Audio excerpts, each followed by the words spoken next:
Bom dia, prezados irmãos, queridos amigos.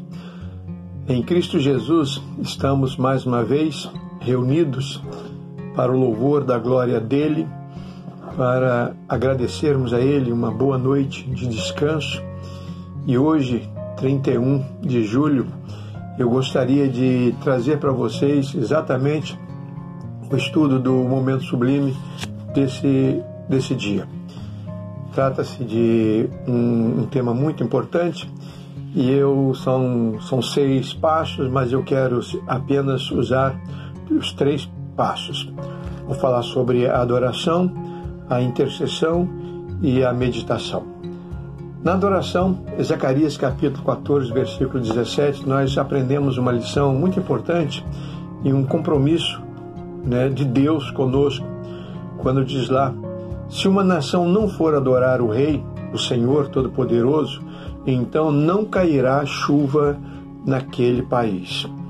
Então nós temos aqui o profeta Zacarias falando sobre o tempo futuro. É claro, ele está falando sobre um tempo em que o Messias, teria vindo ao mundo e Deus estaria se revelando agora através da sua igreja, e as nações continuariam com a responsabilidade de correr na direção de Deus.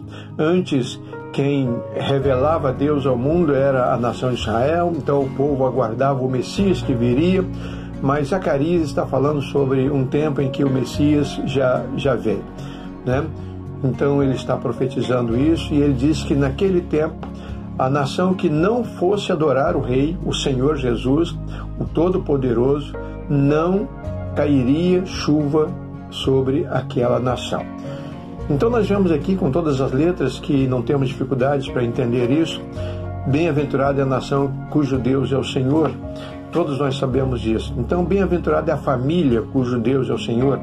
Bem-aventurada é a pessoa cujo Deus é o Senhor. Bem-aventurado o jovem, a criança, o idoso, cujo Deus é o Senhor. Então o profeta diz que quando o Senhor estivesse se revelando ao mundo através da sua igreja, as pessoas deveriam correr para ele, adorar o Senhor, buscar conhecê-lo através da sua palavra. Isso é muito importante. E Deus então promete que, se fizessem isso, ele faria chover. E essa chuva, ela é simbólica, ela demonstra bênção, cuidado, zelo por nós, não só pela nossa manutenção, mas também por nossa saúde em todos os sentidos. Na intercessão, o versículo que eu busquei foi Marcos capítulo 1, versículo 31, quando Jesus está começando o seu ministério e ele vai à casa de Pedro, e diz-nos o texto que a sogra de Pedro estava de cama e uma febre muito alta, e o texto diz assim: e ele chegou perto dela, segurou a mão dela e ajudou-a a se levantar. A febre saiu da mulher e ela começou a cuidar deles. Então, a reflexão que eu faço nesse versículo é que as pessoas por quem oramos, um dia estarão servindo ao Senhor. Então, Pedro levou Jesus à sua casa e Jesus atendeu a necessidade da sua sogra, curou a sua enfermidade, e logo que ela se colocou de pé, ela começou a servir a todos. Por certo, preparar ali um saboroso lanche e tomando providências para que as pessoas que estivessem ali pudessem celebrar a sua cura e ela pudesse agradecer a Deus daquele jeito. Então nós sabemos que quando nós intercedemos, quando nós estamos pregando o Evangelho, quando nós estamos orando pelo nosso povo, pela nossa nação, nós estamos fazendo com que essas pessoas se aproximem de Deus, e o Senhor então possa pegar na mão de cada uma dessas pessoas, levantar e declarar que essa pessoa está curada. Eu creio nisso, e é exatamente por isso que a igreja está sendo conclamada nesse tempo a intensificar as suas orações, a orar mais, a interceder mais, a buscar mais o Senhor, porque aquelas pessoas, aquelas nações, aquelas pessoas que se voltarem para o Senhor e adorar o Senhor, receberão as bênçãos do Senhor. E o exemplo aqui é exatamente esse. À medida que as pessoas vão sendo abençoadas por Deus, elas vão se colocando do lado dos filhos de Deus e começam então a servir, a glorificar o Senhor através da sua obediência e também através do seu testemunho. Isso é muito importante. E na meditação, para a gente terminar, Provérbios capítulo 3, versículo 6 diz assim: lembre de Deus em tudo que fizer, e Ele lhe mostrará o caminho certo.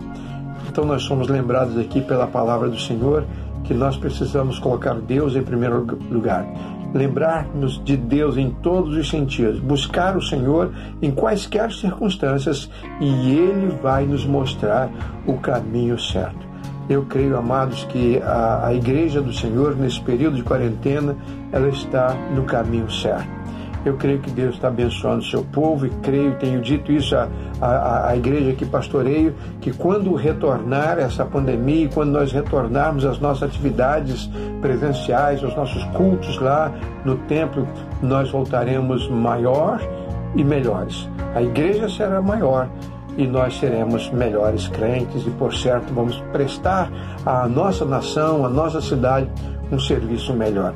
Eu estou orando por isso. Eu gostaria de conclamar você, convidar você para crer nisso também, para que juntos nós possamos continuar dando nosso testemunho, para que Deus possa estender a mão dele e fazer o que fez com a sogra de Pedro: curar, socorrer, colocar de pé, para que juntos possamos, fortalecidos no Senhor, continuar glorificando o Senhor e prestando serviços à nossa comunidade. Que Deus nos abençoe. Vamos aproveitar esse dia para alcançar o objetivo nosso na cidade, que é interceder por ela, dar o nosso testemunho, glorificar a Deus e ver as bênçãos de Deus sendo derramadas sobre outras pessoas também. Vamos orar por isso?